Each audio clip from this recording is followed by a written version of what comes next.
Oh, yes. Welcome back to the God Squad. We are so excited about this episode.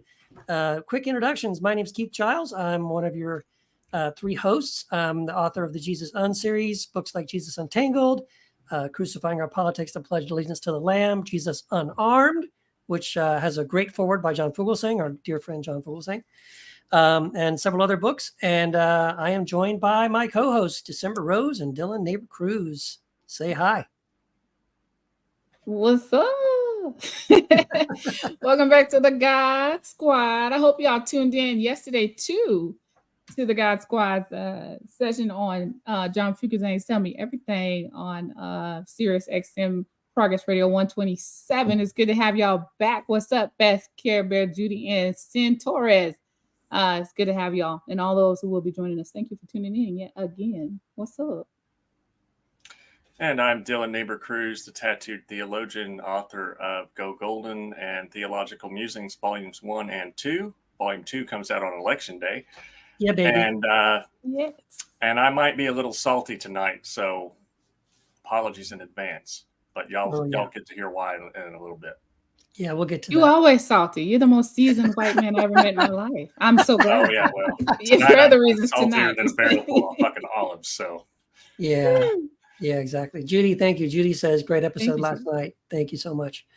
So this is our own little live show tonight. And we wanted to start off, we thought we started off a little bit light because where we're going later on in the show is going to get a little more serious. So we'll start off with something a little bit lighter. Because there have been so many kind of like what we're calling what the fuck moments, right? We're at the point now, we're in this version of reality in the multiverse where every day there's at least one, sometimes more than one, crazy what the fuck moment. Now I just expect it. I wake up in the morning, I check the news, and I'm waiting to see what crazy thing. And now it isn't just Donald Trump anymore, because now we've got Mark Robinson and, J.D. Vance and all these other people that are just also now trying to compete and play the game of who can say the dumbest, craziest, silliest thing. So we have a couple of things. I've got a couple. I want to start off with one, and then if you guys have one, you can jump in. The one that I saw that I was just like, is this real? I couldn't believe it was real. And I couldn't find a YouTube clip of it. I could only find a short, but you can't pause those things. They just roll and just, they just loop. So I don't have a clip to share with you, but you may have seen this. If you don't, look it up.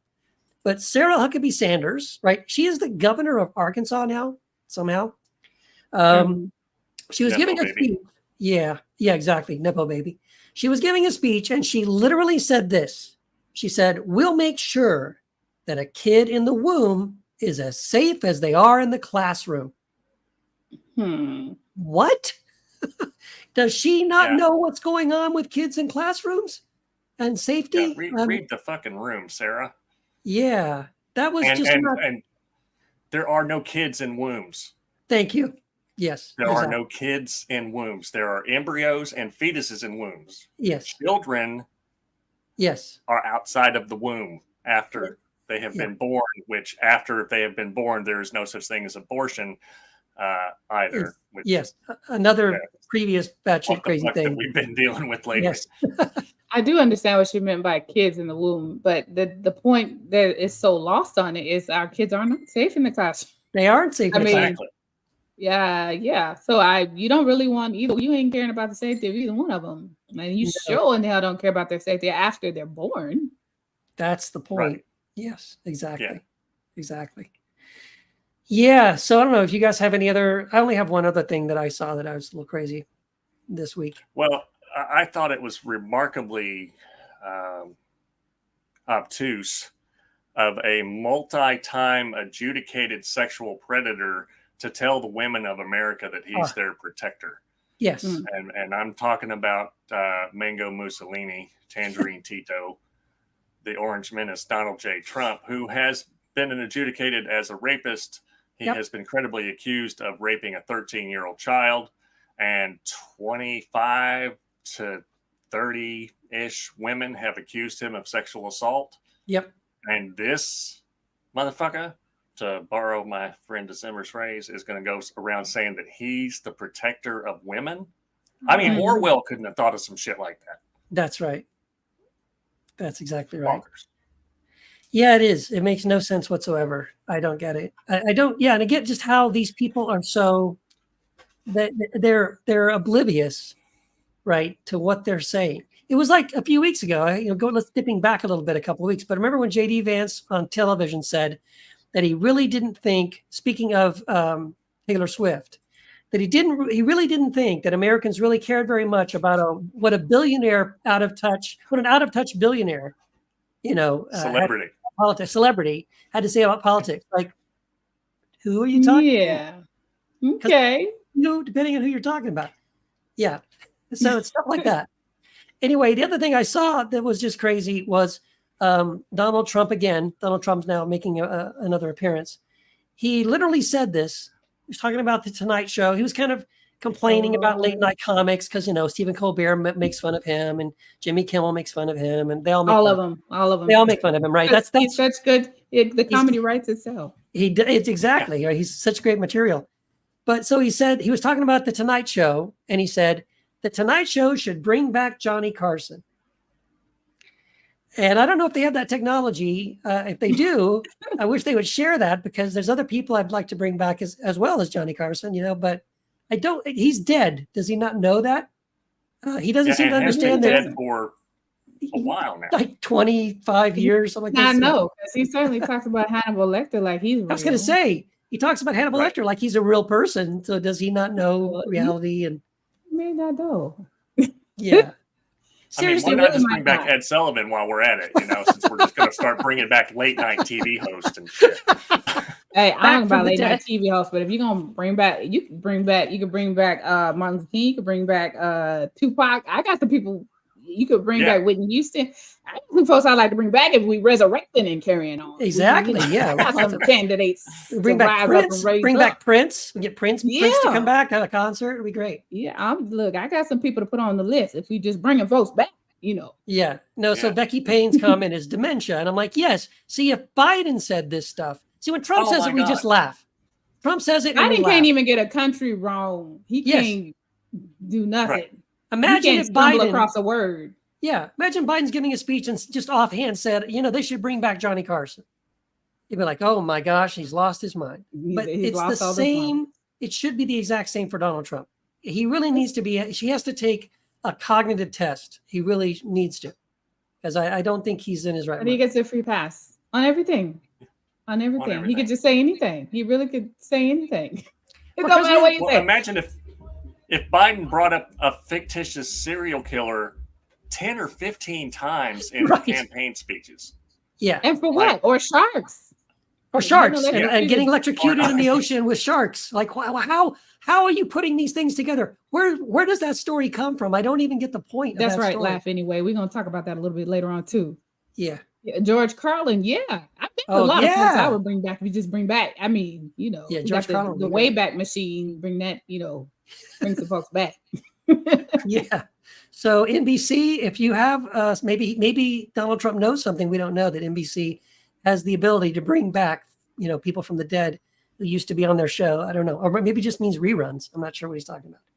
Anyway, crazy what the fuck stuff going on, and I'm sure there'll be more. This could be a new segment. We just kind of do this all the time because I'm sure there'll be plenty next week. I think we should do it because there's so much. One thing I got that's so strange is Melania Trump released a book, or she's about to why did she start off promoting that book with the thing about her nude photos and this and that? I don't know. Ain't nobody think about you. Nor your nude photos. Nor that I read book. a great article about that.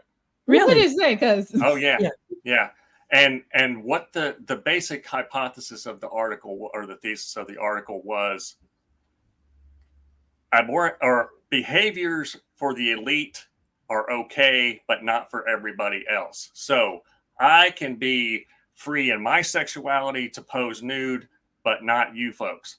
That's right. Well, and it's art if she does it. We can be divorced. We can have affairs. We can do all this because we're the elites, but not y'all. That's right. So, and it was I think it was in Salon. Mercotte. I don't know how to say her name. I've never heard it said. So Mercotte. That's her. I think her first name's Amber, but anyway, it was a really compelling article about how the elites view the rest of us, the plebs. Mm-hmm. It's kind of like in Rome when you had all those people running around doing all kind of crazy shit, but the peons, the plebs, they weren't allowed to do that stuff. It was verboten for them. So no, can you imagine if any other first lady had the whole package with Trump is just it's like it couldn't have been anybody else, white or black, but certainly not black. But anyone, it couldn't have been anybody else, like who's coming to the White House with 5 children by 3 baby mamas. If it was anybody else, if they were black, they would call them baby mamas. But I guess it's okay if you rich, wealthy, white, and got the right name. Then, as you know, it's okay that you cheated on all your wives, including your current one while she was pregnant, and then your previous wife was a model / nude model / whatever she was. Basically, a mail order bride. Sex worker, I guarantee it. She's basically a mail order bride. And I don't give a fiddler's fart about that. I actually think sex work should be legal and regulated. But Bear said, but Michelle's arms, right, and the tan suit too. And it's just it's wild. And then she had the nerve in an interview to say that Trump was a family man. Girl, bye. Oh, for fuck's sake, come on now. Bye for me. Well, that ain't never been what he been. And that's why y'all never marketed him as that in his first presidency or this one. He probably doesn't even remember. That's why your ass ain't on the campaign trail with him. That's why you charged the campaign $200 and something thousand the other day to speak at an event, which all that we know of spouses do for free, because you don't even want to be bothered with your husband. You don't even want to hold his hand in public. Yeah. Get the GTFOH that he's a family man. Don't nobody believe that shit. No, not even you. She probably threw up in her mouth when she said that. Yeah. That's fake news. That's alternative facts. Yes, it is. Absolutely. So we also wanted to talk about, Dylan, you had, excuse me, you had suggested there was a story to talk about. It's a little more sad and disappointing. Do you want to kind of kick that off? Well, I was born in the state of Missouri, moved to Texas when I was young, but so I got to grow up in 2 states that are heavily influenced by white supremacy. And that's what we saw this week when Marcellus Williams was murdered by the state of Missouri. And he was murdered by the state of Missouri because despite the family members of the victim who was murdered saying, we don't want him to be put to death. Even though the prosecuting attorney said, hey, I don't think we actually had compelling evidence to say that the man was guilty. And even though there was no DNA evidence, the Missouri State Supreme Court rejected the appeal. And then the Trump appointed fucking judges at the Supreme Court refused to take a stand on it.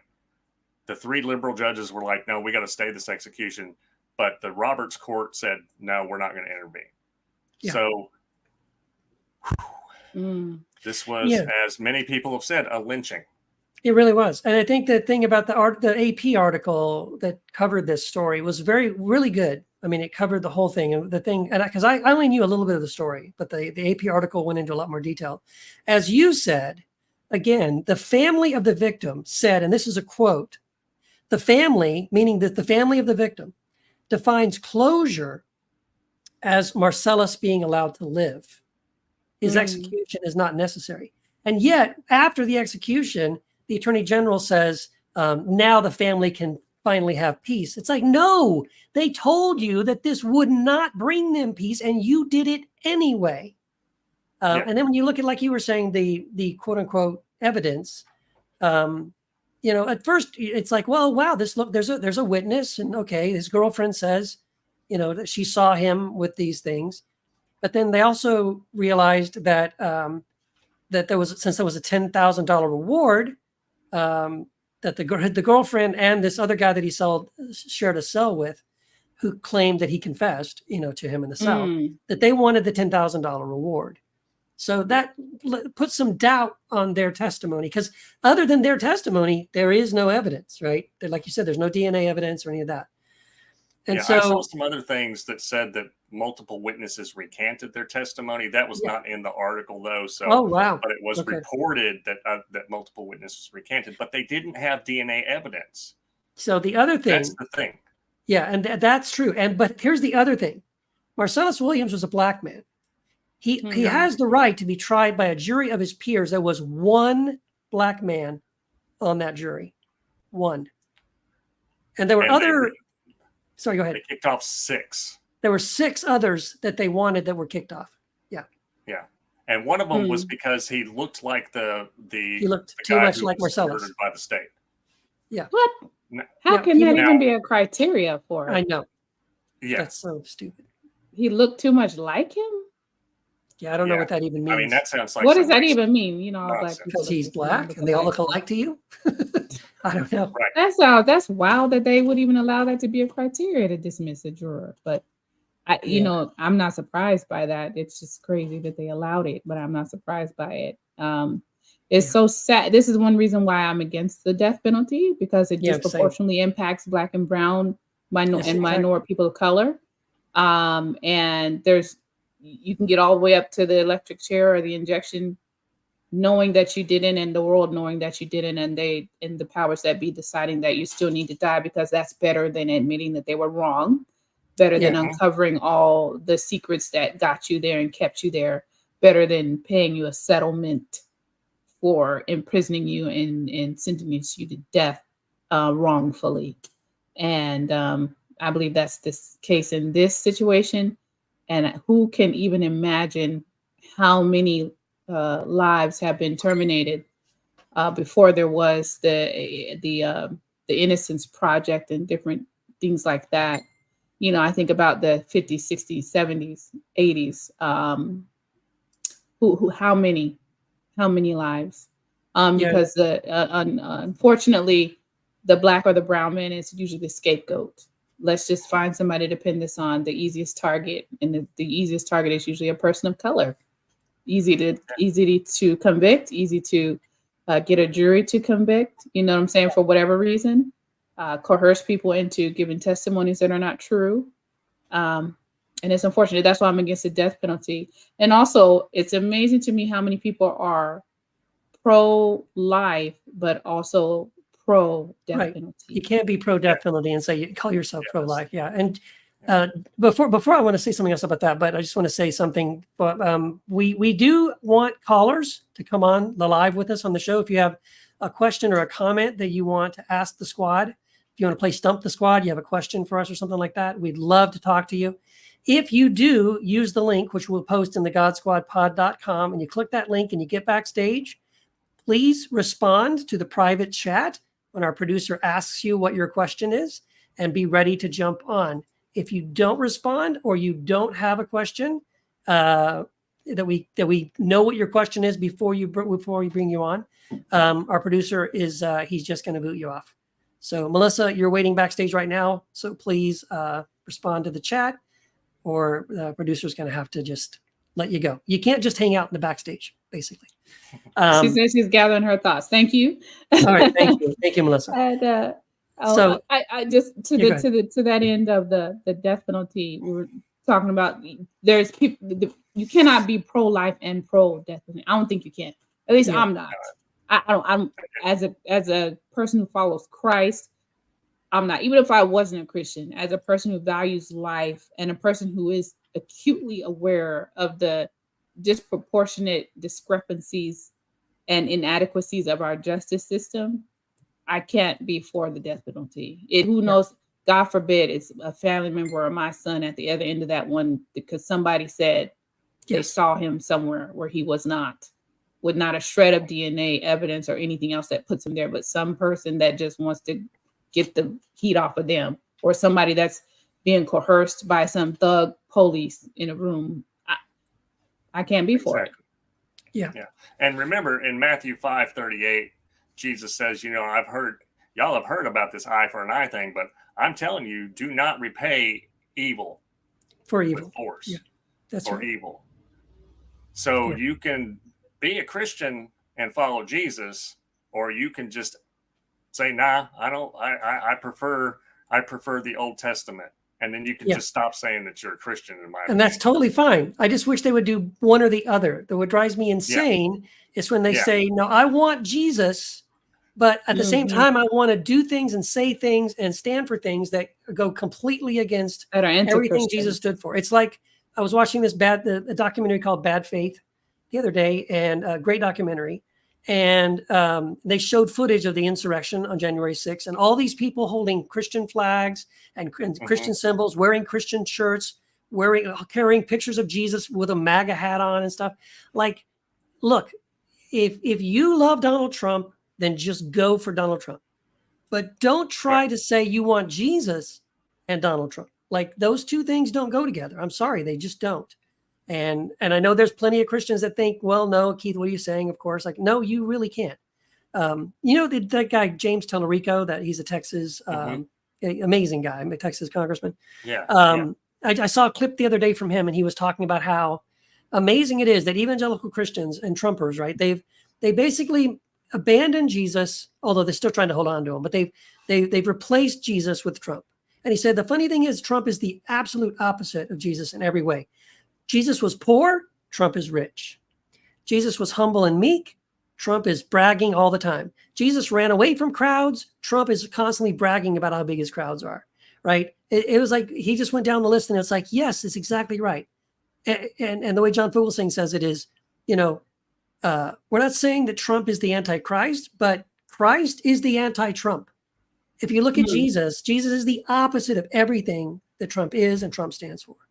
So, yeah, it doesn't make any sense to me. I don't understand why I know why they want to. I just want them to really think hard about this. How many things that you believe and hold on to and believe in passionately are things that Jesus really cared about? Jesus specifically cared about. Yeah, pick a lane. And I'm not going to go as far as to say that somebody who believes in Jesus cannot vote for Trump and believe in Jesus, because I'm not willing to tell people what they do and don't believe in. All I can say is read the word. Yeah. Read the word. And when you hold the word up to this man, it doesn't add up. And they can say, well, it doesn't all the way add up with Kamala. I'm going to tell you what, it doesn't all the way add up with any person on the planet if you're holding it to a standard of perfection. Exactly. That's right. But if you're holding it to basic, and I'm talking about bare minimum, skeleton bones, basic decency and morality, it don't add up. But do you? You know, I don't question nobody's salvation or relationship with God. Do you? But there's got to be some cognitive dissonance there. There has got to be a compartmentalization going on in you to stand flat-footed, 10 toes down behind Trump and also Jesus. I'm going to tell you it don't work. Choose this day whom you will serve. That's all I'm going to say. Yes, exactly. Yeah. I think we have a guest. Yeah, Melissa, are you ready to join us? You have a question or something? Question and a comment. Okay. Do you think that we're kind of repeating history and almost going back to the time when the people demanded a king? It's almost like America's demanding a quote unquote savior. Yes. Yeah. No, I think you're exactly right, Melissa. Because I mean, look at what they're asking for, right? When Trump makes these jokes about, I may have to have a third or a fourth term, or I'm going to be a dictator, but just on day one. I mean, they all laugh. They think that's great. When you look at Heritage Foundation and what they have put together in Project 2025, what they're describing is more of a king than a president. They don't like checks and balances. They don't want the Supreme Court jumping in, although now it's on his side. They don't want Congress jumping in. They don't want the checks and balances that the founding fathers created. They really want their president to have absolute power to basically put people in jail that he doesn't like, change the rules of our democracy at a whim if he feels like he needs to or wants to. It sounds like a king. It really does. It sounds like that's what they want. It's really kind of the end of democracy. They don't want democracy. Yeah. Well, and it's go ahead, Melissa. Well, no, I was just going to say, I mean, I have to admit, I voted for Trump in 2016. I supported him in 2020. But then whenever I started seeing 60 different cases were thrown out, Mm-hmm. and coming from a background of having a familiarity with the law enforcement court system, Yeah. I'm like, yeah, if 3 or 4 of them would have thrown it out, then you could say they're just against him. But Right. when all of them say Yeah. there's evidence, there's got to be an issue. Yes. That's whenever I kind of really started looking into things. But when you are in that Trump camp, Yes. you don't see or hear anything outside that camp. That's right. That Yes. my eyes were open to a lot of things, and it was very disturbing. Number one, that I fell for all of it. Yeah. And number two, that when you do see things from the other perspective, you think, how did I get sucked into this? Yeah. Mm-hmm. But when you come from that evangelical background, and then you start finding out the history of Paul Weyrich and marrying up Yes. Falwell, and then it Yes. all starts to unfold. It's like a landslide. Mm-hmm. Mm-hmm. You- Let me right. ask you this. What was it, as someone who voted for Trump before, what drove that initial decision? Because there's so many people that, yes, Bill says thank you, and I say thank you. Thank you for the courage to come on a show like this and just Thank even you. admit that you previously voted for Trump. Thank you for coming and doing that. Many people would not have had the courage to do that. So thank you. What was it that initially drew you into it? Because there's, as much as he's displaying now, he was displaying quite a bit of this in 2015, 2016. There was a grab him by the private parts video. There was all the crazy things he was saying. So what was it that, overwhelmingly made you decide this is the one, this is the guy, what made you vote for him? I'm just curious to know. I had kind of gradually been breaking away from the evangelical world. And when 2016 rolled around, I guess I'd always voted Republican. Yeah. And, I guess when you just have that so ingrained in you for so many years, like three plus decades, Yeah. Mm-hmm. like, all you've heard is the liberals are against America, the liberals are the enemy, all the negativity. And plus I thought, well, I'm so sick of all these politicians and all the lies and all the bull crap. And I thought, he's a businessman. He's mentioned over the years, of course, I didn't know how full of crap he was at the time, but I thought, well, give the business guy a shot, maybe he can straighten some things out. But then whenever I saw all that crap after 2020, I was like, something is seriously going on. And I got Yeah. to dig into some facts, and wow, the more you start digging, you're like, where does this stop? Right. Right. But you make Yeah. a great point, Melissa, about how when you're in it, it really is a little echo chamber, right? Because I've talked to people, I have family members and some friends that are still, MAGA Christians. And then, what little I will talk to them about this kind of stuff, I'll say something about, well, Trump said this or Trump did that. And they're like, what are you talking about? Like they're oblivious because they don't watch, they're only watching Fox News or maybe Newsmax or something, or Tucker Carlson. And all they're hearing is stuff that's pro-Trump. If they hear a soundbite from Trump, it's him saying something really great. They're not ever seeing the sound bites of him just sounding crazy or saying something like dangerous. Well, and if he is sounding crazy, someone's sane washing it on the That's news. right. They're explaining, well, he really meant this. Totally that. irrational that he said. But it's really difficult, to have. So in other words, there are things that we see like every day. We're seeing things and just going, oh my gosh, how can people support that? But the people that support him aren't seeing that every day. Right. Yeah. So that's why they're not like, man, this is getting really weird or this is really crazy. Right. And I think that's part of it. Melissa, back in the day, long time ago, I was in that same echo chamber with my father-in-law had Rush Limbaugh on 24/7. Same here. And, the first time I voted, he was like, you go in the voting booth, you put straight R and you pull down the thing. And I voted for Jeff Sessions. Yeah. So I got that stain on my record. I voted for George W. Bush twice. Yeah. Because I was actually in that voted for Bush fundamentalist too. Yeah, same echo here. chamber where anything the Democrats do is of Satan. I mean, that's literally how they put it. That's right. It's satanic to vote Democrat. Evil. and like you said, when I started to peel back the layers of the onion, and then the next thing you know, the dominoes started falling all over the damn place, and I was just like, okay, shit.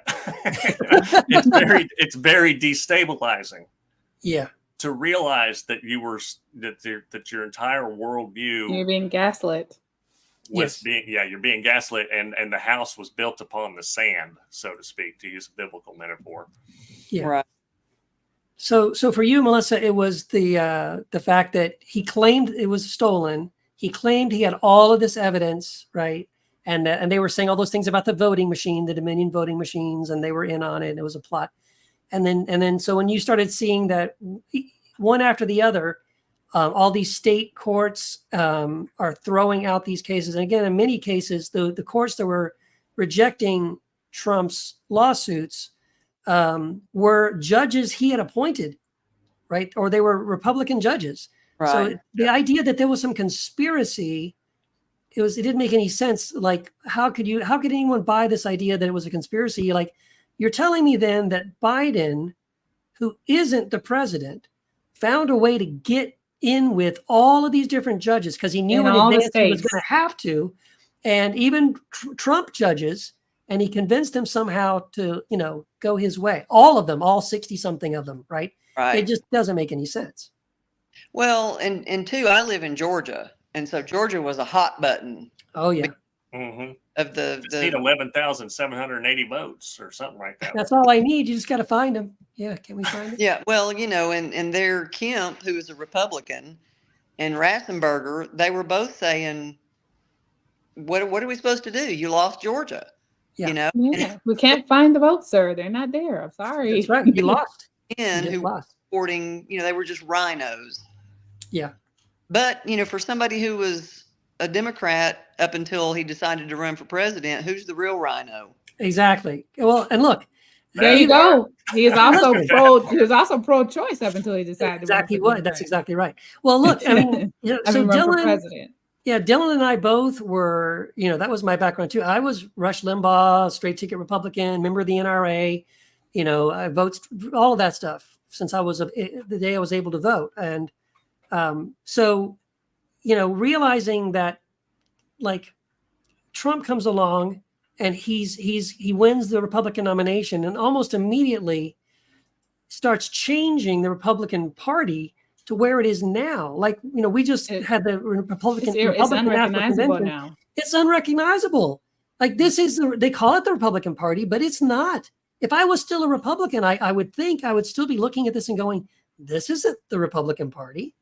This doesn't look like, even when George Bush and, Dick Cheney and all these, they're not even welcome at the Republican National Convention anymore. Mitt Romney, like, these people aren't even welcome anymore. Yeah, Mitt Romney has come out and said he doesn't know if he and his very large Mormon family will be safe if Trump gets reelected. Exactly. He might have to leave the country. He said because Donald Trump is because Donald Trump's a malignant narcissist. And if you cross paths with one of those and he's got mafia connections, well, shit, things about to go sideways for you.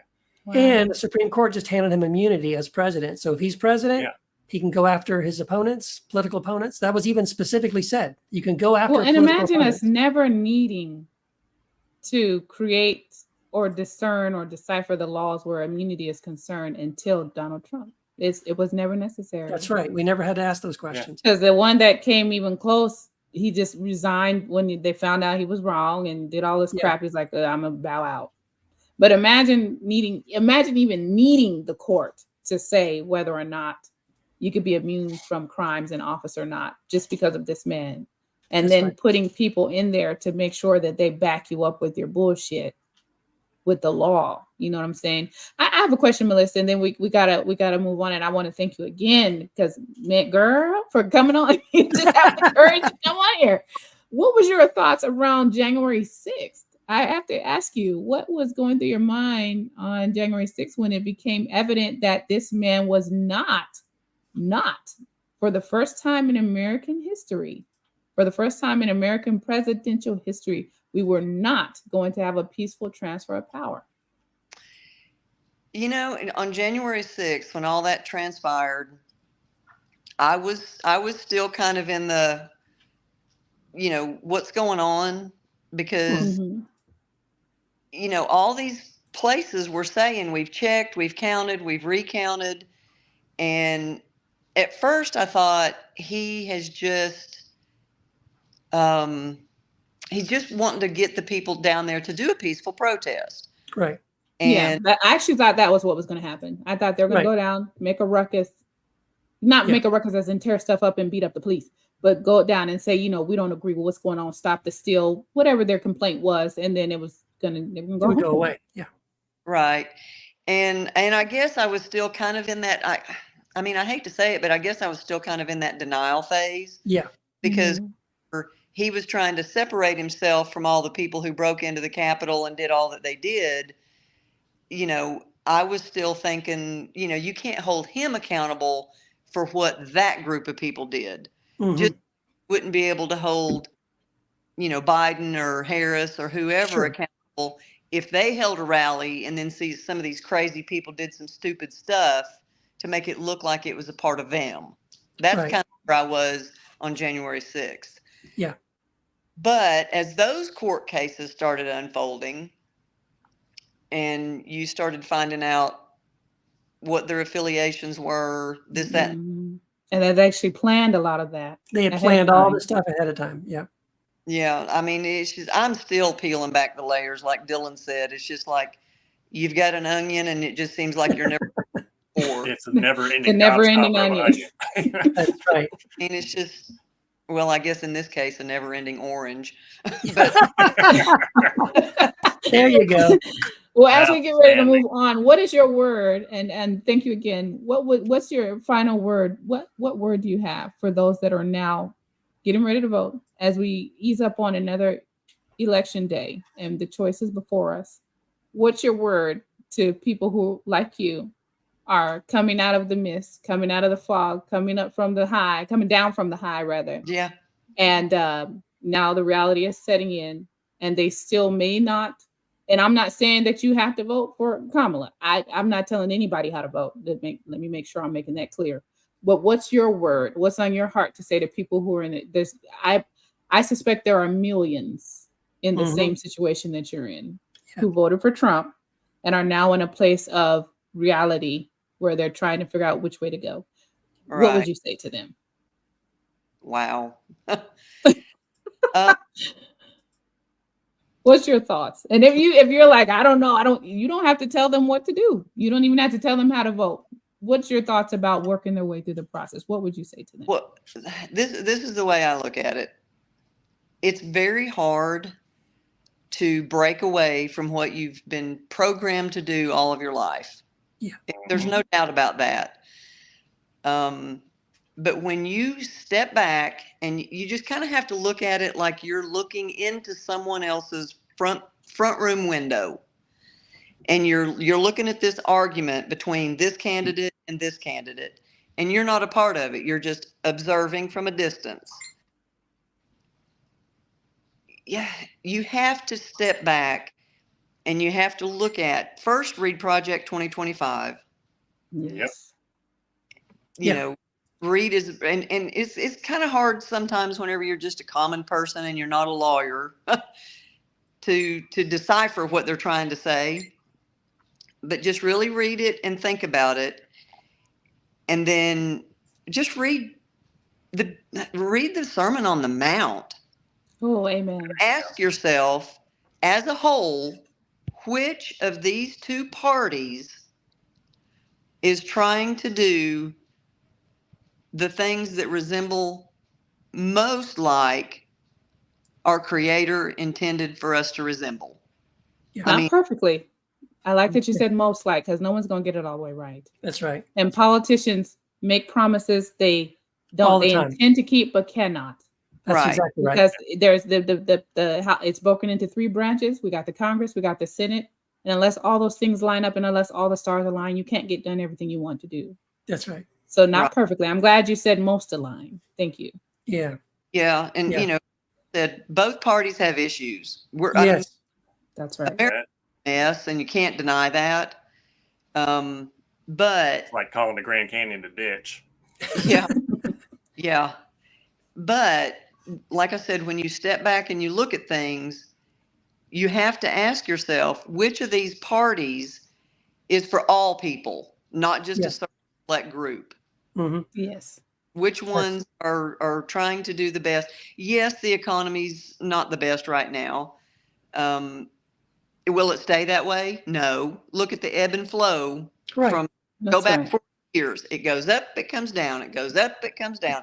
The economy falters, the economy picks back up. We're going to continue to go through those things, but it's a tough decision. But you can't continue to support one who praises Putin, Mm-hmm. Mm, praises the leader of, and acts like dictators. they're their hero. Right. That's a scary thought, to think that somebody's mentality is in that direction. Yeah. Can't support that. Yeah. That's exactly right. Yeah. Well, Melissa, thank you so much. This is so wonderful to have you come on and be very vulnerable with us and tell us, your story and share it with us. And your comments, so wonderful. I appreciate it so much. Thank you. And come back anytime. Absolutely. Thank you, Melissa. Fantastic, You're Melissa. welcome anytime. I think you're hilarious, December. I love it when you, what I always have referred to as a Julia Sugarbaker rant. Yes. Keith, Designing women. I'm reading right now The Quantum Sayings of Jesus. Oh, thank you. Dylan, I like your insight and the way that you come from a different angle sometimes. And I like your spotlights you're doing. Keep it up. Thank you so much. Thank you. Yeah. Wow. Thank you, Melissa. Thank you so much, Melissa. All right. Take care and come back anytime. Not gonna lie, I Wow. needed that. Yeah, that's good. Yeah, by the That's way, why we do this show the way we do this show. Right there. that's That right. right there is why we do the show the way we do it. That's exactly right. Fantastic.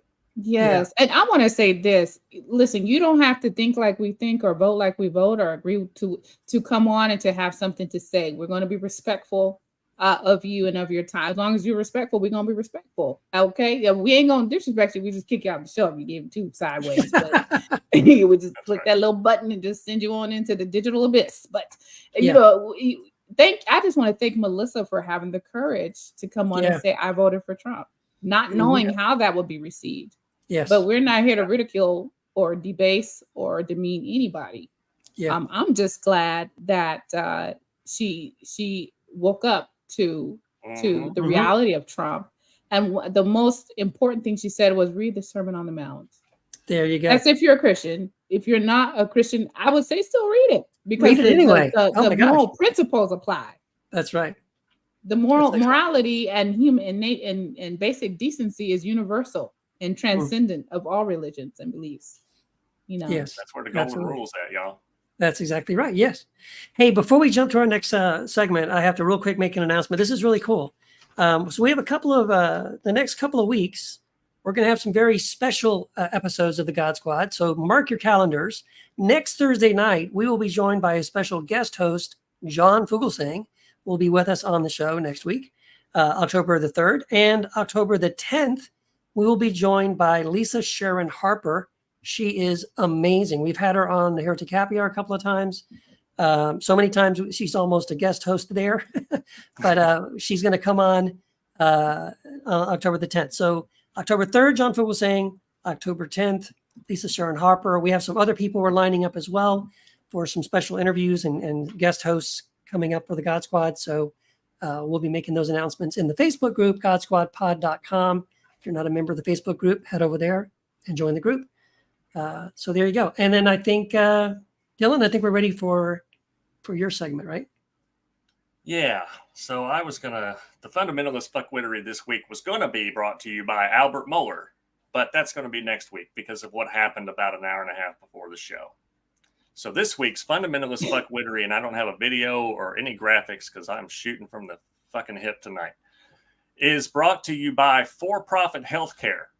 And you're probably wondering, what the hell does for-profit healthcare have to do with fundamentalist Christianity? Well, let me tell you. So, in the 1930s, there was this new movement called Christian libertarianism, and James Fifield Jr. was one of the leading proponents of it. And this is all laid out in Dr. Kevin Cruz's book, One Nation Under God, How Corporate America Created Christian America. And so you had this James Fifield character who was the millionaire's pastor, who conveniently forgot all of the passages in the New Testament where wealth is seen as a moral and a danger, a danger to society and to your immortal soul. But one of his whole things, and the Christian libertarian thing, is that they've got to be free under God, and one of those most basic freedoms is not being taxed. So if you jump forward a little bit, Billy Graham starts to enter the picture and starts getting funded by Texas oil millionaires and shit. And so they start preaching the gospel of capitalism. And so since the 1930s, capitalist Christians, Christian libertarians have been fighting against socialized healthcare, Medicare for all, in the name of Jesus. Because in their convoluted worldview, which they clearly have not read the Gospels, they think that not paying taxes is the height of freedom. And so they have pushed back and pushed back and pushed back. And then there was the whole Cold War anti-communist crusade. So anything that looked like using your tax dollars for the betterment of your fellow citizens and human beings was painted to be communism and godless. Yeah. So godless socialism. When I was in the Marine Corps, we were still calling people communist in the 1990s. After the Cold War was basically over. Yeah. Right? So why am I bringing this up? Because my sister was diagnosed with cancer this year. And she's a nurse. So she had a good job. And she had reasonably good health care with that job. She had multiple complications and multiple surgeries. She's facing 2 more surgeries. And today she lost her job and her health care. And so because for-profit healthcare is still a fucking thing in this country, the most wealthy country on earth, and every other industrialized nation has socialized healthcare. But because of the fundamentalist fuckwittery of people like James Fifield and fucking Billy Graham, who people like to put up on a pedestal like he's something great, he was not. And his son, by your fruits you will be known. Go take a look at Franklin Graham's Christo-fascist bullshit sometime. Yes. The apple, people like to say that the apple fell a long way from the tree. Yeah. But it did not. They are peas in a fucking pod. Yeah. Billy and Franklin are peas in a pod. Now, I wrote an essay about this 7 years ago, long before my sister was ever diagnosed with cancer, long before I was given 100% disability by the VA. My healthcare is 100% taxpayer funded because I have service-connected PTSD from the United States Marine Corps. Everybody in America should have that. Right. You know why people go to Costco? Because you can buy a 50-gallon jar of fucking pickles for $3 because you're buying in bulk. Right. And universal health care is like the government buying health care in bulk for the citizens of the country. It's not fucking free. Right. It's paid for with tax dollars. And it would drive the cost of everything down. That's right. It would make the cost of everything go down. I think it's fantastic that the Biden administration has gotten insulin down to $35 for people who need insulin. That's great. But we need universal Medicare for all in this country. You should not go bankrupt because you lost your job, because you got an illness that was not your fucking fault. That's right. Breast cancer can happen to anybody. And it happens to millions. That's right. And it happens to Isn't millions. it the second or of people. third cause of death, cancer in general in this country? Yeah, and it shouldn't be a death sentence because you're not rich enough to afford the health care to get the care you need. Exactly. And that's what it is, because if you're And poor, my sister is supposed to have surgery to reverse one of the other surgeries that she had to have as a because of complication to the chemotherapy. That surgery is scheduled for October. She no longer has insurance. And if she goes on Cobra, that bridge insurance, it's so it expensive. is astronomically expensive. I know. I was on it for a while when I lost my job several years ago, and it's we could only cover it for 1 month, I think, because it was just too much. Yeah. So, conservatives are like, well, get a better job. My dude, she's still recovering from cancer. Yeah. Well, and here's the thing too, that the mindset of saying get a better job is that you don't deserve health care or good health care unless you have a good job. Unless you have a good job.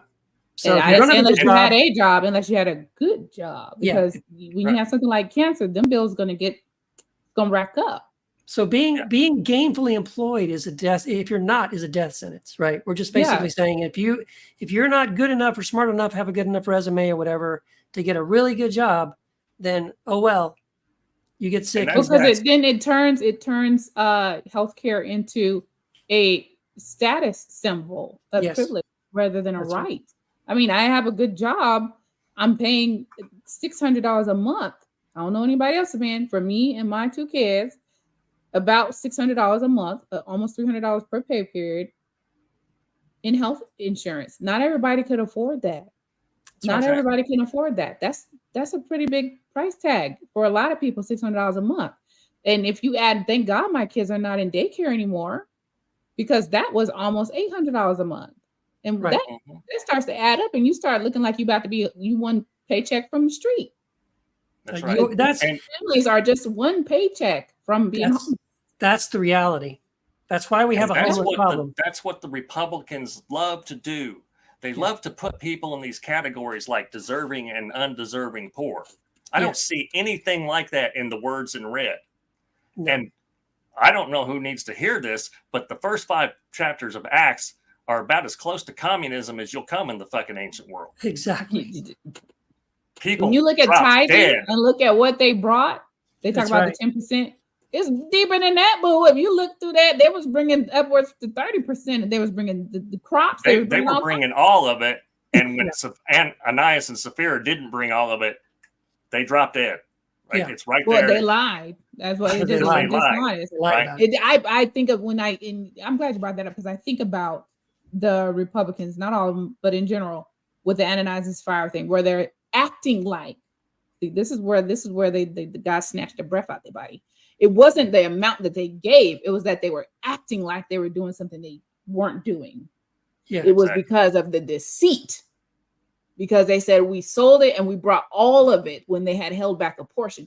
And that reminds me, it wasn't that because if they had been honest, that would have been one thing. It was the deceit that killed them. And it reminds me of the Republicans in that they're putting forth a front and gaslighting Americans as if they give a shit.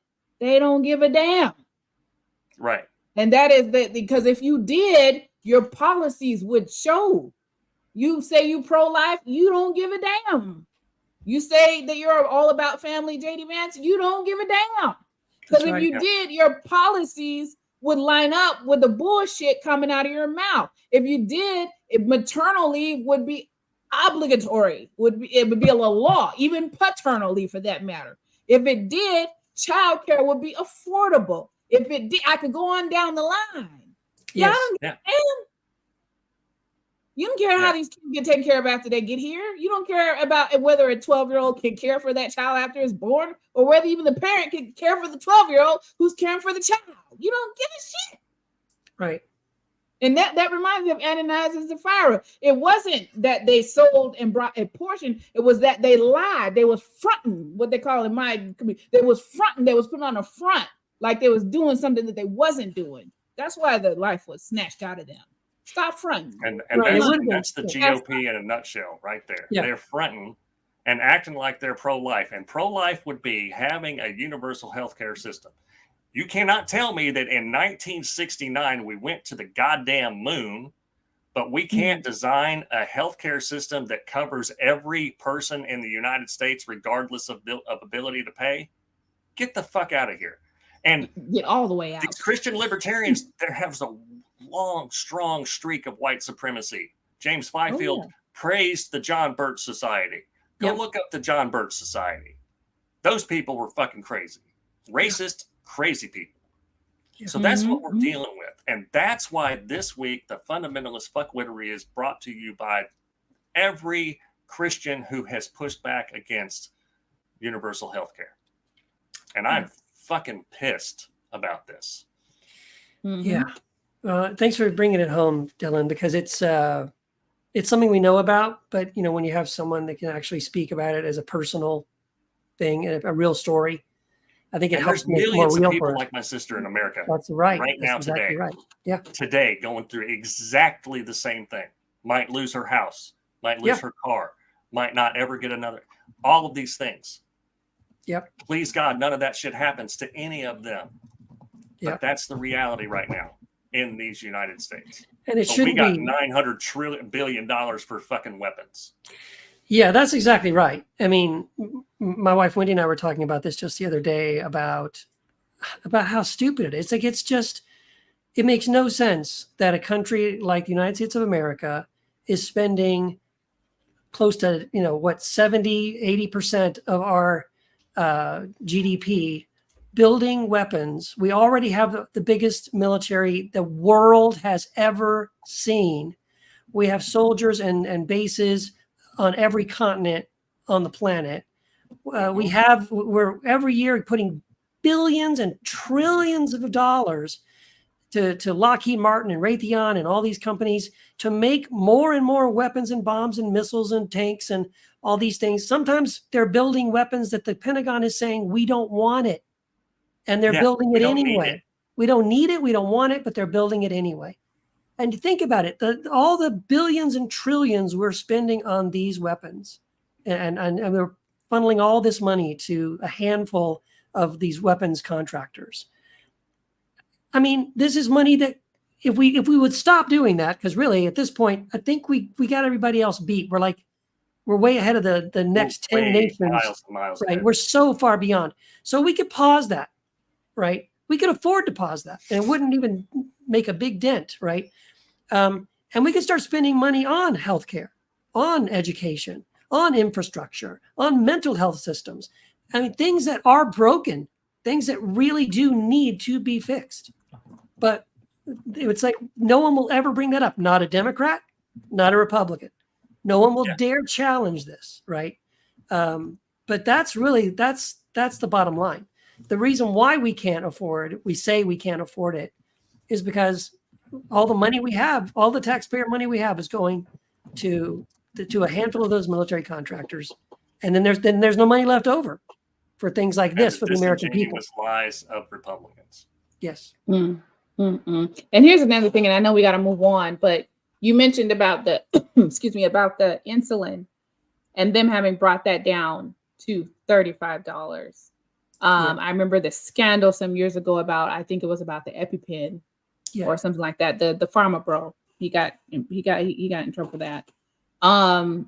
It could have been come down. It could have been come down. When you think about it coming down, and them not losing, they could bring it down to $35 without losing profit, without even coming anywhere near to losing. I'm talking about like it being detrimental to them. It could have been come down. I saw a news thing the other day about what Wegovy and the different the different diabetes / weight loss products cost here in the United States versus other countries, and them trying to make sense, rationalize why this costs $700-800 something here versus $40, $50, $150 somewhere else. It's because we allow it. Yeah. Mm-hmm. At the end of the day, it's just because we allow it. I don't care what else bullshit they put in there. Or it's because we got this third person, we got this middle person, we got this rule, we got this. No, it's because we allow it. Yeah. At the end of the day, it's because we allow it. It's because we have a system that is set up to wring every last dime out of the consumers that they can wring out of them. And don't let me get started on the credit system that is set up here to punish people and to create what do you want to call it? A caste system, a credit caste system. Yeah. That's the thing. Understand? Oh, yeah, it's a permanent debt slavery. It's debt slavery. Yeah. Yes, where you get you have a higher credit score the more debt you have, but you're not credit worthy if you don't have debt. They reward having debt. They reward being trapped in debt. They reward that. And then they have things that intentionally keep certain people from obtaining credit. You know, we ain't got time to get into it, but it's because it's allowed. It's because it's allowed and it should be allowed. And thank you for bringing that up, Dylan. And we're going to keep your sister lifted up in prayer. I believe that God will provide at the end of the day. And I believe that, you know, we're standing with her in prayer that she will recover completely and that there would be no lack in her house and that she will be able to be sustained. And we're standing in prayer with you and agreeing with that. Those who pray, those who believe in prayer, please extend your good energy, vibes, and prayer toward Dylan's sister, because I believe in prayer. I know not everybody does, but I do. So if you're on here and you believe in it, please send up a prayer for Dylan's sister. We'd appreciate that. Absolutely. Whitney Cates is her name. Yeah. She also has a GoFundMe, Dylan, if you want to put that in the chat. If y'all want to, and put it in the Facebook group too. Remind us in the Facebook group. She also has a GoFundMe if you want to give a couple dollars. Look, everything counts. It could be $1, $2, $3, $4, $5. It could be 500. Whatever the Lord puts on your heart. There we go. So thank you, Dylan, for bringing that up. I want to remind y'all that we have some merch too. We have some things. On a lighter note, we have some t-shirts, we have some sweatshirts, we have some mouse pads, we have some all kind of stuff, stickers. We all got all kind of stuff. Coffee mugs. Coffee mugs. I got mugs. You know, we got all kind of merch for the God Squad. You can get that. You see the link there. You can copy that, go in there and get something. And 25% of that we donate to nonprofits. So, and eventually we'll be accepting your suggestions for nonprofits that we could donate to. But is it that time? Yes, it is. It is that time, December. We've all been waiting. Been waiting. Buckle up, y'all. Here we go. This motherfucker. Buckle up. Is it that time? And I'm gonna tell you something. Every week, I believe these people be in competition for who is gonna be. They all want to be the amount of shiggity that goes on in 1 week. Okay, around here from one Thursday to the next Thursday. I believe these people be in competition to see who's gonna make the list. But let's pull up the video, brother producer, and just check out this motherfucker right here. Representative Clay Higgins. Go ahead and run that tape. Keeping them honest with politics, specifically the brand of it, which runs on falsehoods and fear and, frankly, racism.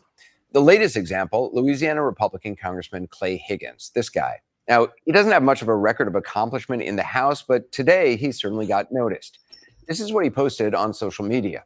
Quoting the congressman now, LOL, these Haitians are wild, eating pets, voodoo, nastiest country in the Western Hemisphere, cults, slapstick gangsters, but damned if they don't feel all sophisticated now, filing charges against our president and VP.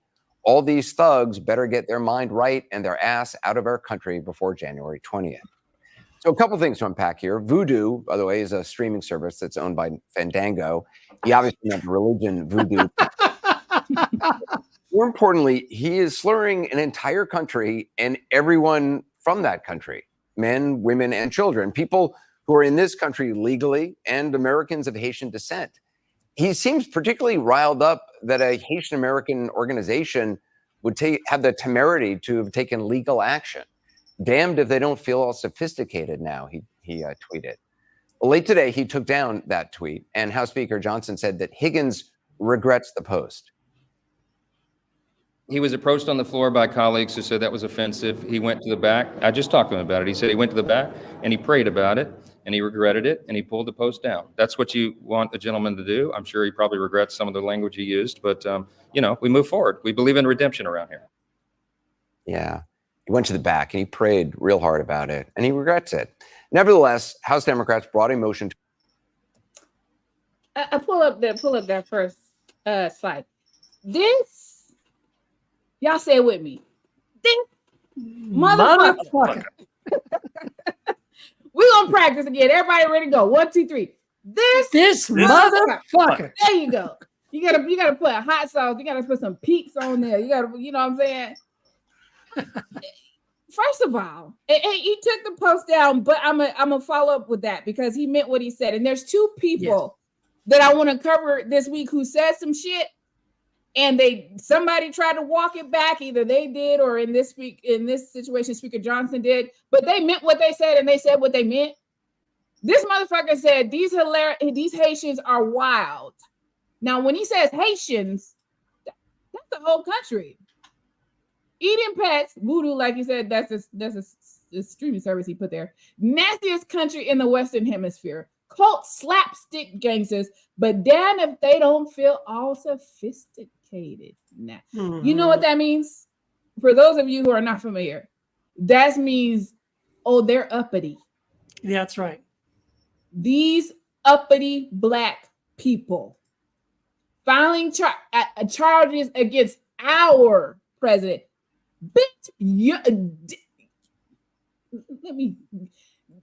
The president of the United States is Joseph Robinette Biden Ho, and the VP of the United States is Kamala Harris. Y'all president and VP is not in office. And if I got anything to do with it, and hopefully 95 million other people and the Lord Jesus Christ, if he want to jump on the bandwagon, he ain't never finna getting fixed in the be the president again of our president and VP. Motherfucker, this motherfucker, and then it says all these thugs better get their mind right. In other words, know your place. Get their mind right and their ass. This is a city. This is what Trump has done. He has given people, if there is a silver lining about this clown, if there's going to be any silver lining about this clown, it will be that he has given these hateful ass, racist ass, homophobic ass, xenophobic ass, misogynistic ass. I'm going to be careful because I got a lot of more words, but I'm going to be careful. Okay? We don't want to give permission to be who they are in public, what they have always been in private. Yes. This motherfucker always been this.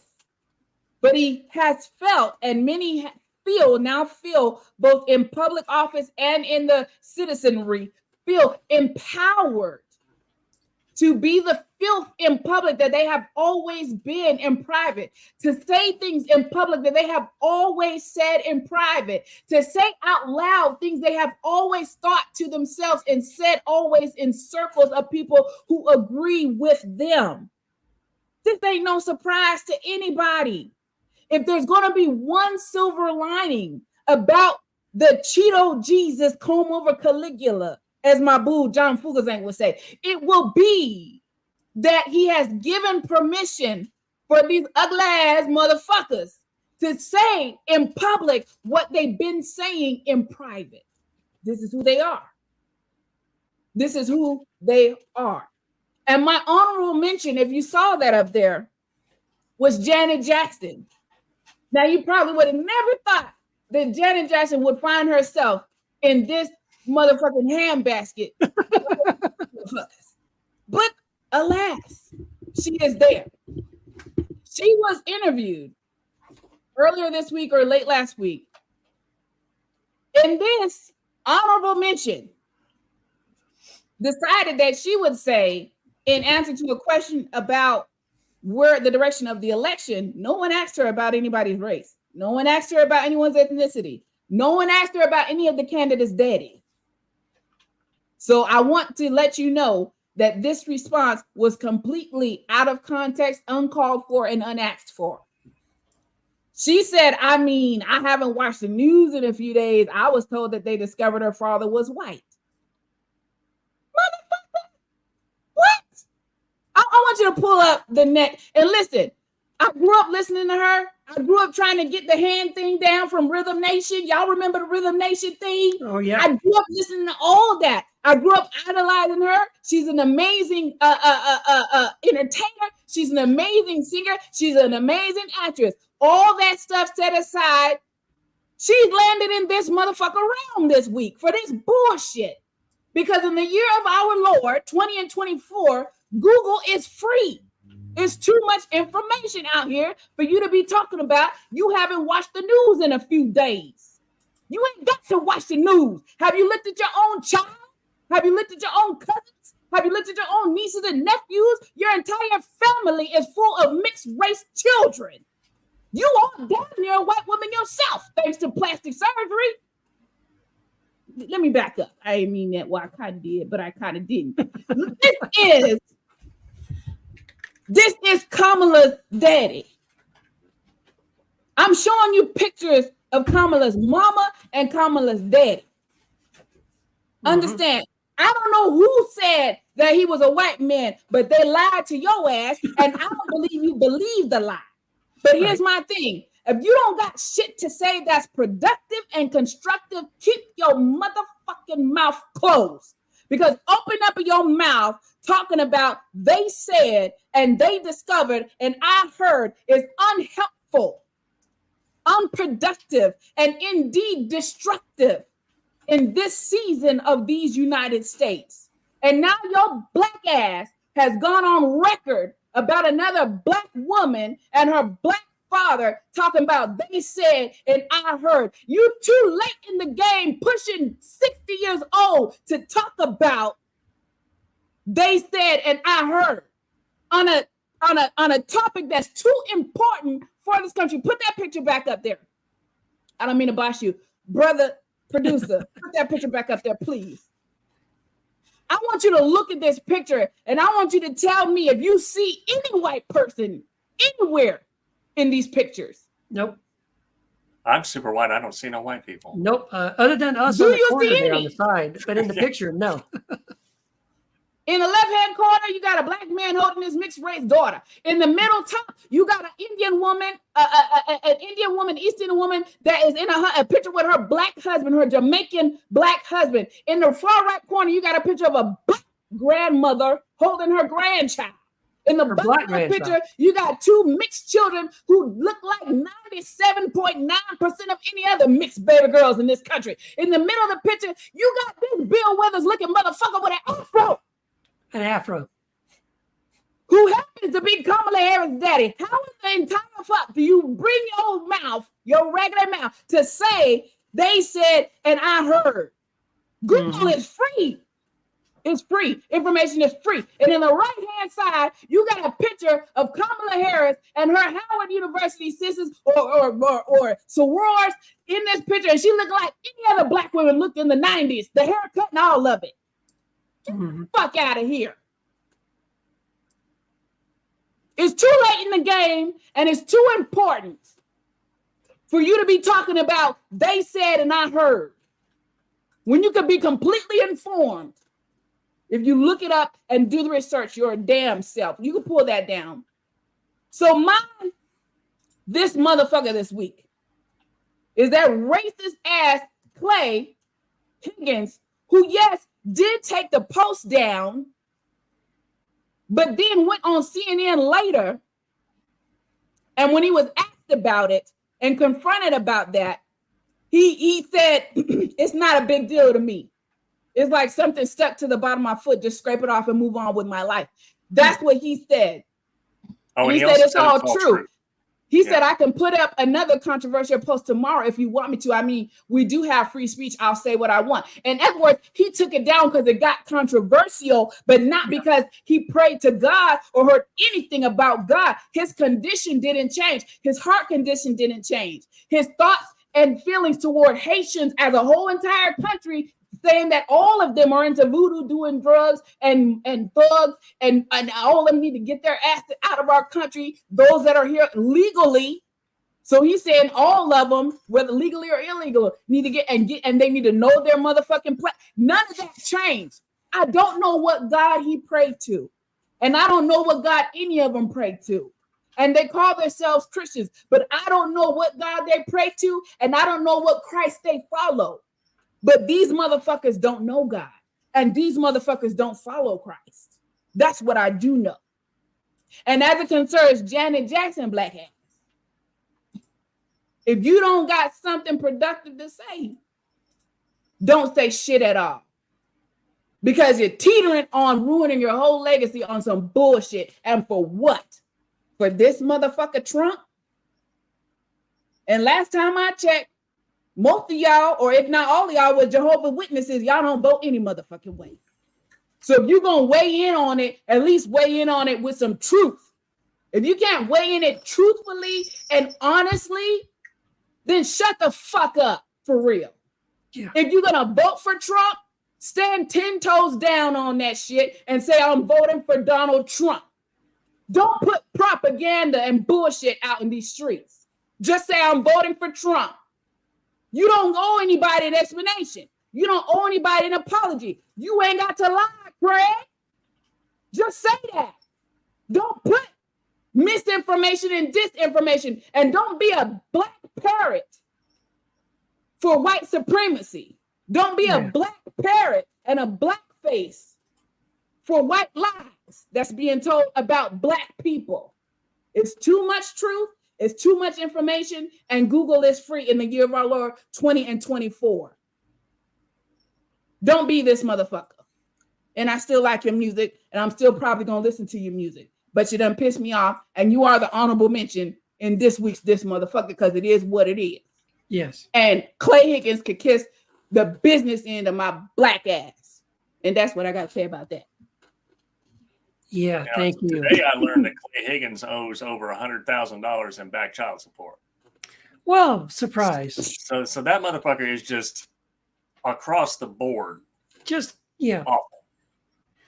Yeah, the guy, yeah, he needs to keep praying. I think he needs to just take a leave of absence to go into another room and pray, and don't come out until do some serious repentance.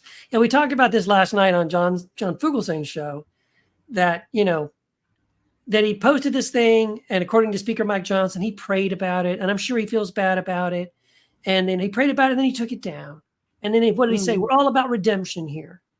And I just love how you go from, I did something wrong, straight to redemption. There's no confession, no asking for forgiveness, or no repentance.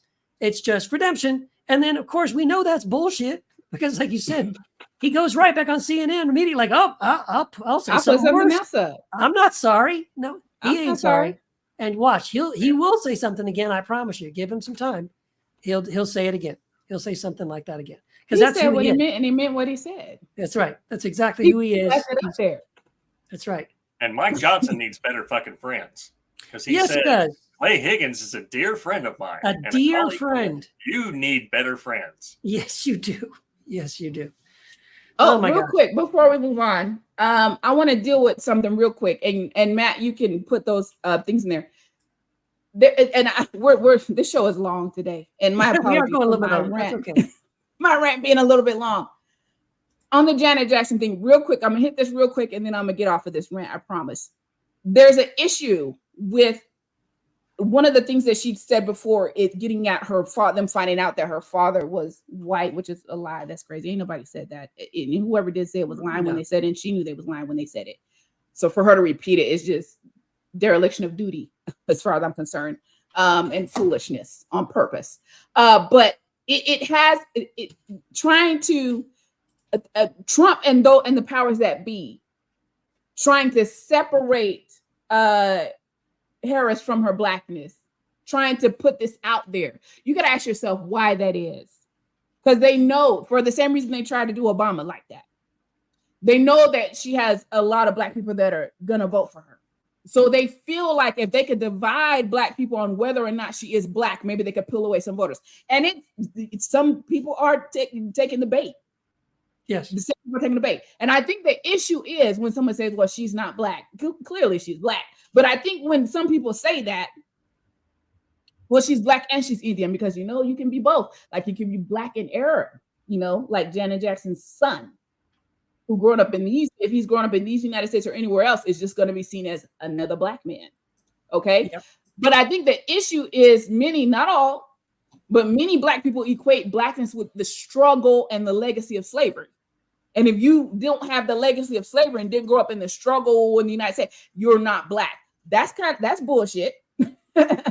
Because I promise you, it don't matter if your blackness comes from, if you're African black, if you're Dominican Republican black, if you're Haiti black, if you're Colombian black, if you're Puerto Rico black, if you're Australia black, if you're Asia or Pacific, I don't care what blackness you got in this country, you just black.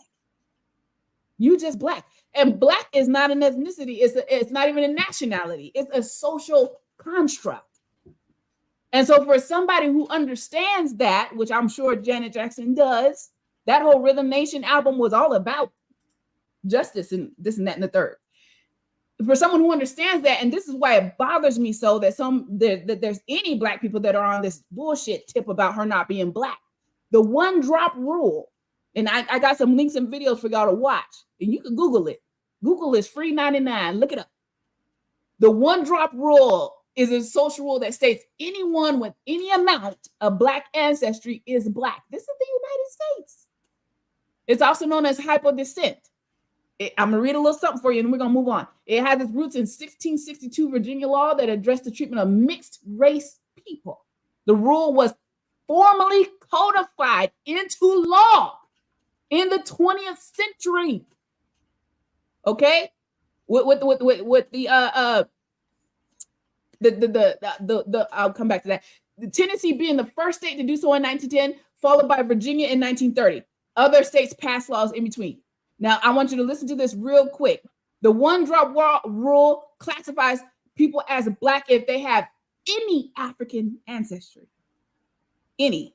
Now, it was reinforced during the Jim Crow era, and then it was codified into the laws to subjugate anyone with black ancestry. In other words, to bolster white supremacy. Okay. Now I want you to know how recent this has played a role. It continues to impact us, as we can see today, as we argue amongst ourselves about who is and who isn't black. But I want to give you a little known black history fact about how recently this impacted this country. In 1985.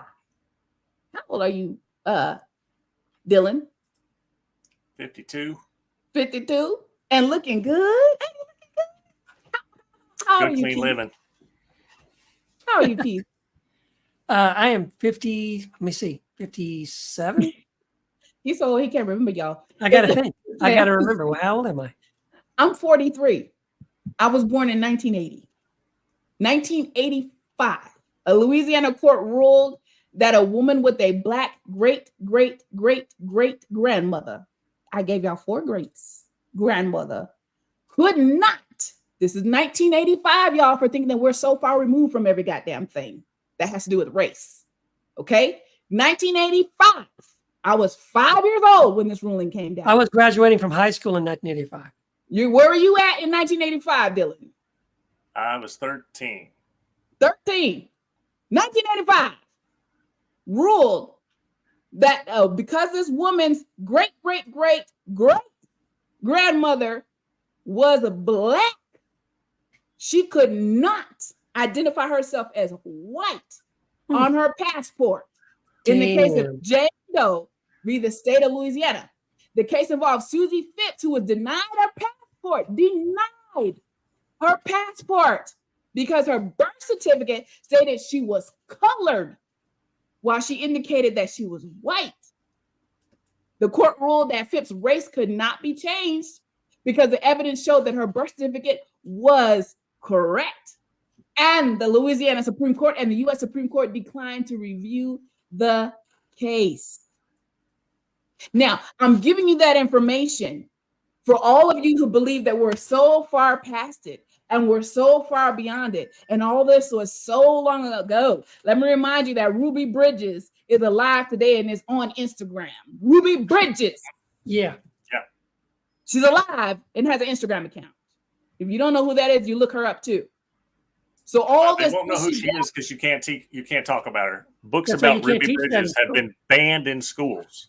Children's books about Ruby Bridges have been banned in fucking schools in 2024. Yeah. And why do you Crazy. think that is?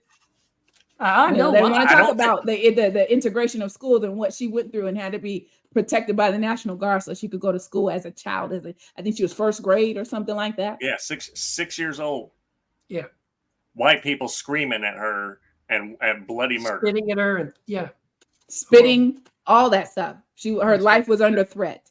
Anyhow, listen, I know I went a little bit long, but I think that's important for us to know and for us to shoot down misinformation and disinformation, no matter whose mouth it coming out of. I'm not giving Janet Jackson a pass. I'm not giving any of these motherfuckers a pass. And neither should you. damn right. Keith, please tell me you got some profound Good news. good news, man. Please. Oh my gosh. Well, I do. I've got a couple things. One of them is just, well, I'm just going to go with this one, I think, because we're over time a little bit and running a bit late. So I'm just going to go with, this is the one that I think will give us the most catharsis and as far as good news goes. And I think most of us know this, but I just want to remind you that with all of the bullshit that's been going on in the last week or so, with J.D. Vance making up a story about the Haitian community eating cats and dogs, Donald Trump in a debate saying on a nationwide broadcast debate on ABC that they're eating the cats, they're eating the dogs, finding out that this is all not true, all made up. The governor says, nope, it's not happening. The mayor of Springfield says, no, it's not happening. I saw the other day, there was a thing where someone had tweeted something about the violent crime was going out of control in Springfield.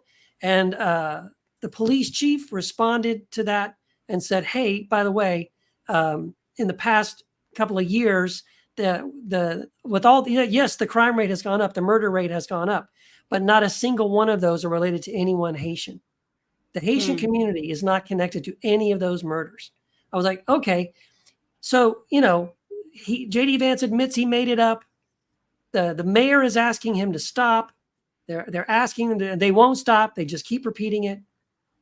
So what are you left to do? Like, how can you respond when you're basically going against a former president and his VP nominee and the entire Republican Party and the whole MAGA movement coming against your little town of Springfield and falsely accusing you? What do you have left to do? How about this?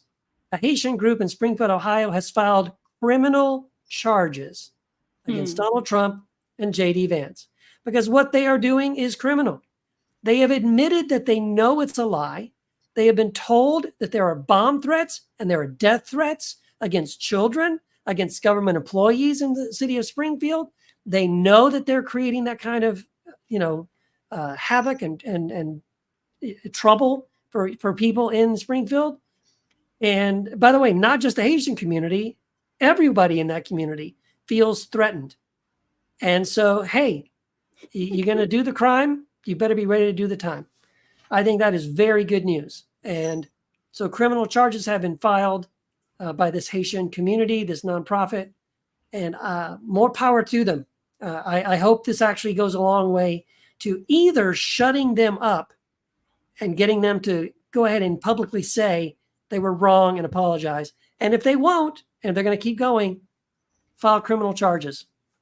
Yeah. Not that this is anything Trump is new to, but I don't think J.D. Vance has, that I know of, has not been threatened with a criminal lawsuit that if he's found guilty, he will go to jail.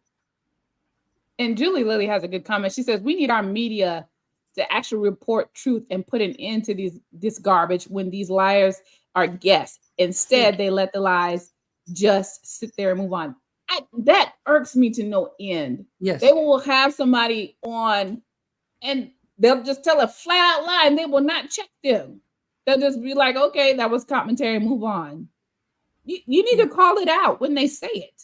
Yes, that's right. Yeah. Because it's coming across from a perceived reputable place. And when you just let the lie be told and you don't check it, you don't offer any other perspective, what can a viewer who has a propensity to believe what you're saying think other than, oh, it must be true? They didn't say it wasn't true. That's like Trump said during the debate, I saw it on TV. I saw it on TV. Yeah. And that's what millions of people do. I saw it on TV. That's or I saw it on the internet. I saw Tucker Carlson. I saw Newsmax or whoever their source is, and it must be true. Yeah, what we need are more journalists. This is one of the real problems. Again, I was watching that documentary Bad Faith the other night, and that's something that they didn't overtly say it, but it was sort of like I was like, as I was watching it, they were talking about how because now more people are getting their news from social media, from the internet, and not from the Wall Street Journal, the New York Times, the Washington Post, the Los Angeles Times. Like, that's where journalism used to be. There were journalists. These people were paid to get the truth. They weren't, I'm a Democrat reporter, I'm going to report Democrat things, I'm a Republican reporter. No, I'm a journalist, and I'm going to tell a story and tell the truth. And they're going to fact check. They're going to interview. In fact, there are rules when you're a journalist. You can't publish something, you can't publish a story if you don't have at least two sources, right? Two credible sources for that. You ever watched the TV show, I think it's called The Newsroom with Aaron Sorkin? Oh, it was fantastic. You can watch reruns. But on that, it's about a news outlet, a television, like a cable news company. And they'll get stories, they'll get rumors. People will call things in. They'll have sources saying, oh my gosh, we just found out this thing. They won't go on the air with it if they can't verify it, verify the sources. And they need at least two sources. So now the sad thing is nowadays that line between journalism and media has been blurred, and especially with Fox journalism, entertainment. Yes, didn't they sue and they not boy over there that's Trump's favorite over there on Fox. Sean Hannity, raise their head. Sean Hannity. Didn't they sue in his or was it Tucker before he got booted where they said it can't be considered news? Well, but see, this is flat out admitted. But see, this is what Fox News does, and they know what they're doing, but they're just not very transparent about it to their viewers. They do have news, and then when they're reporting the news, they do report the news. But then without a change in graphics, without a change in any, it's like they go from that straight into these Sean Hannity, and Tucker's not there anymore, but when he was there, Tucker Carlson and some of these are like Fox and Friends and all this kind of shit. And it still looks like the same set. These are some of the same people, right? It all looks the same. It all says Fox News. And so propaganda. The viewers think this is still the news, and it's not the news. You've now shifted to media, and the media doesn't care about the truth. They care about viewers and clicks and likes and shares and, I'm so sorry, when you said the media doesn't care, why did my mind say Shingles doesn't care? My mind said that. I don't know. They doesn't care. The media doesn't care. So we've lost 787 million reasons to care, though. That's right. Because that's how much they got sued for. For lying about the Dominion voting machine. Right. They found out. They fucked around and they found out that actually telling the truth does matter. Right. It does matter. Yeah, it does matter. But see, because we've lost newspapers are kind of slowly going away. They can't give it away, right? I don't know about you guys. I get offers all the time to subscribe to the New York Times for $5 for the year. Like, man, they're begging for $1 here and $1 there just to keep the lights on for some of these newspapers. But the downside of not having physical newspapers anymore, no one's reading those newspapers anymore, is that a lot of those journalists have gone away. And so there now isn't anybody getting paid very well to go and actually do news with integrity. Yeah, to do news with integrity. We have people that once you've shifted it to media, you've shifted it to television or to the internet. Entertainment. It's all about how many followers can you get. And then it's all about how many clicks. That's right. It's not about the truth. It's not about investigation.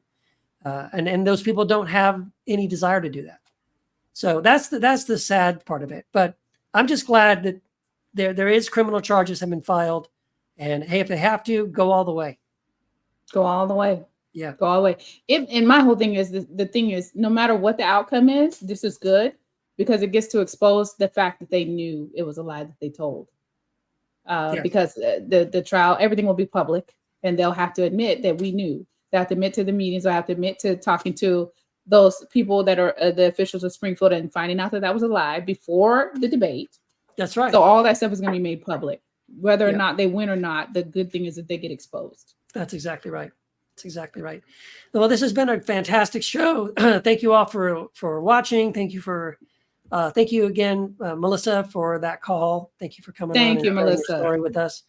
And next week, John Fugelsang will join us. We are so excited. We cannot wait to have John back. He was on our very first show, so he's coming back for this show next week, same time, same place. And then in 2 weeks, we'll have Lisa Sharon Harper. Thank you, December. Thank you, Dylan. Thank you, all of our listeners. We love you, and we'll see you next week. Right. Thanks, everybody. We'll be right back. Yeah. Thank you, Beth, Care Bear, Julie. I just like to shout y'all out.